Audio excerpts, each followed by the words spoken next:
the answer to food is not food, but the answer to food was technology.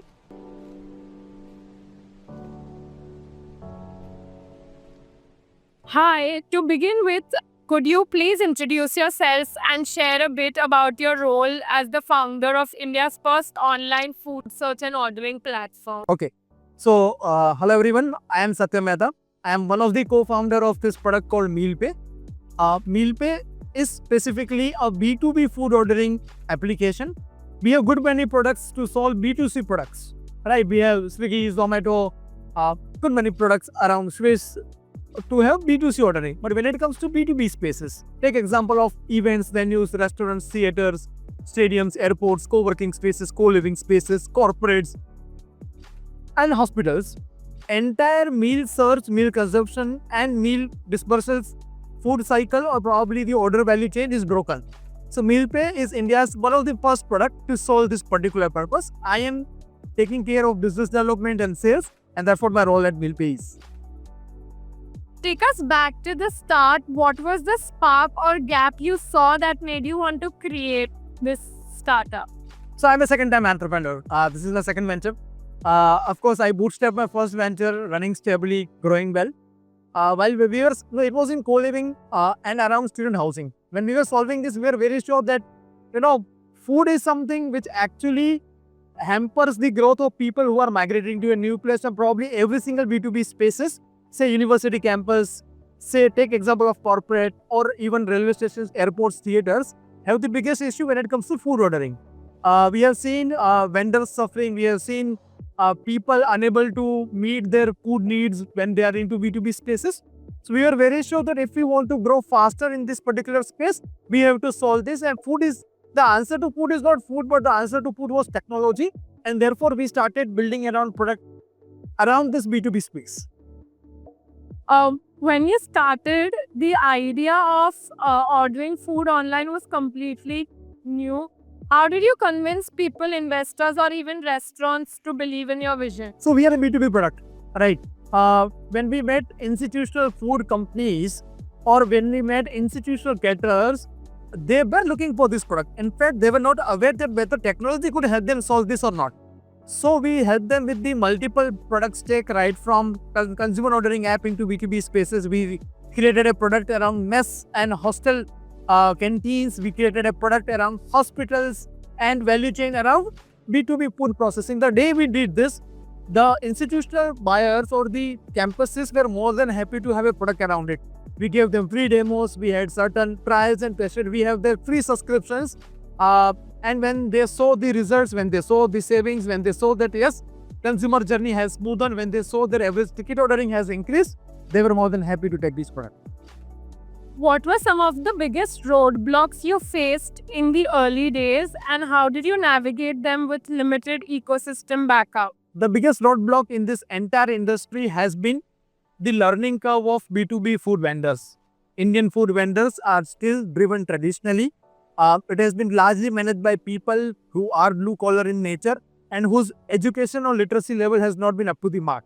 So it was a big challenge for us to upgrade them, help them meet that learning curve of working with technology when it comes to food, and particularly those spaces where peak time management comes into place. So yes, that was the one roadblock, and roadblock number two has always been B2B sales cycle. B2B sales cycles are longer in nature. Probably a sales cycle can take as long as 6 months, sometime a year to close. So multiple funnels opens up, and then you sold at parallel places, and those are the two major roadblocks we have faced while building this product.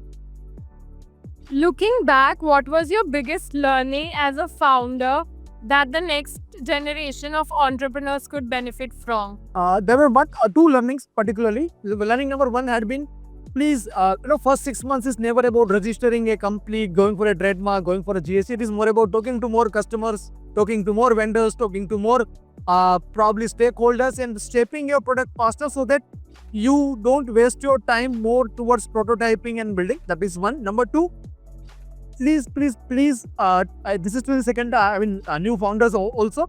Don't get into this journey of getting a tag of founder, getting into cozy offices, sitting in a space and discussing over events and venues. Rather, go to market, talk to the vendors, customers and stakeholders. Probably that would solve more code.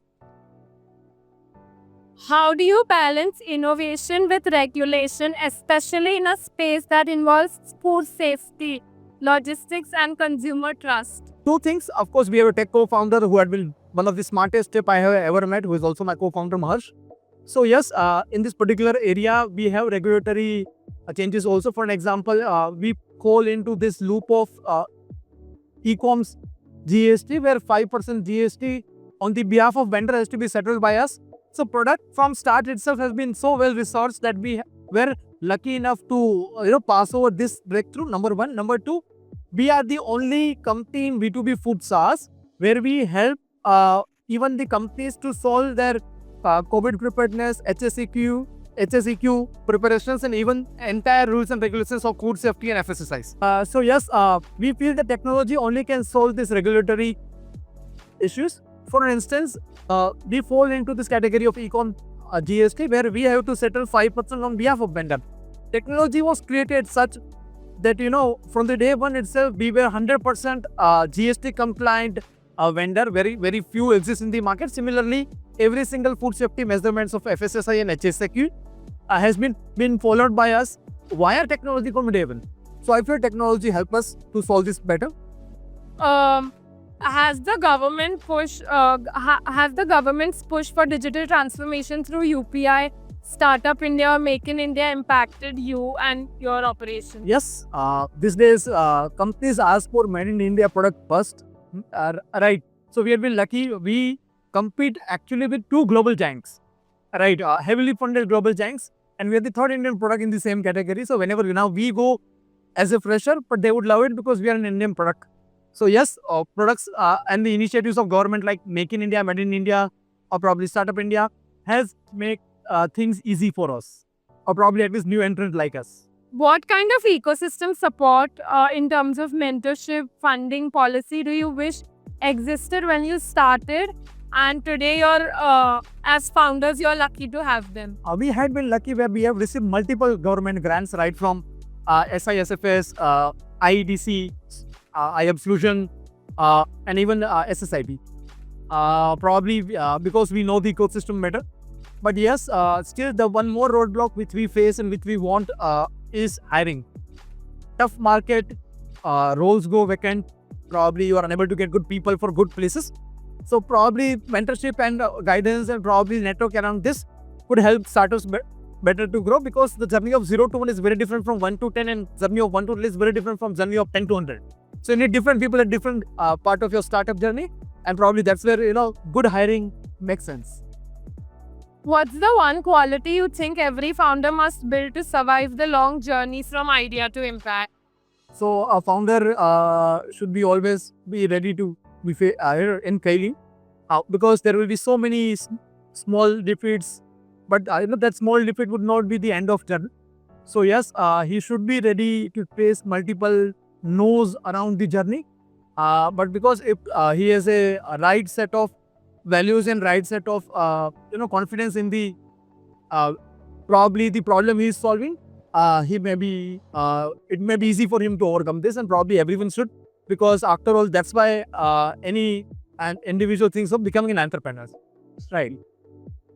What's your vision for the next decade of innovation in this country?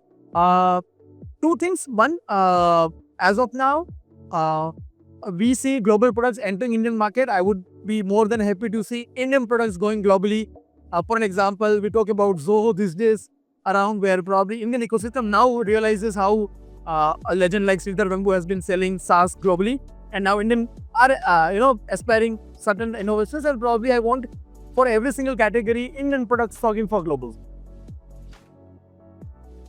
Okay, great. Thank you so much for your time and best of luck for your start. Thank you so much.